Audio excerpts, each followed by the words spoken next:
যে সূরা থেকে কথা শুনবো সূরাটার নাম সূরা আল হুজুরাত। কি নাম? আল হুজুরাত। আরো জোরে বলেন, কি নাম? আল হুজুরাত। আরো জোরে। আল হুজুরাত। তাফসীরুল কোরআনকে মনে করবেন ক্লাস, কে মনে করবেন? মনে করলে লাভ আছে না নাই? আর শীতের সিজনে এইখানে আজারি সাহেব আসে, ওইখানে আশরাফি সাহেব আসে, দৌড়ে গেলাম, স্লোগান দিলাম, চলে আসলাম, ফেসবুকে স্ট্যাটাস আমি আর হুজুর, এই যে সেলফি, কোনো লাভ নাই, ঠিক কি না? কিন্তু তাফসীর মাহফিলগুলোকে যদি ক্লাসের মতো মনে করি, consider the program as a class, তাহলে শিখা যাবে, জীবন পরিবর্তন হবে, আখেরাতটা সুন্দর হবে, যেরকম, ঠিক কিনা? প্রতিটা কথা বোঝার চেষ্টা করব, হৃদয়ে গাঁথার চেষ্টা করব, মনে রাখার চেষ্টা করব, আমলের নিয়তে ইনশাআল্লাহ। পড়ে যিনি এখানে বসবেন তিনি শিক্ষক। কিছুক্ষণ আগে হযরতুল আল্লামা আবু নাসর আশরাফি সাহেব ছিলেন আমাদের শিক্ষক।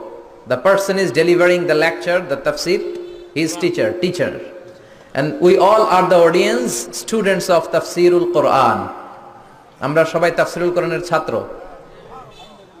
সুবহানাল্লাহ বাড়িতে যে বললেন, আওয়াজ করে পড়েন আল্লাহু আকবার। আমরা কোরআনের ছাত্র, এই ছাত্র হয়েই মরতে চাই, রাজি আছেন তো?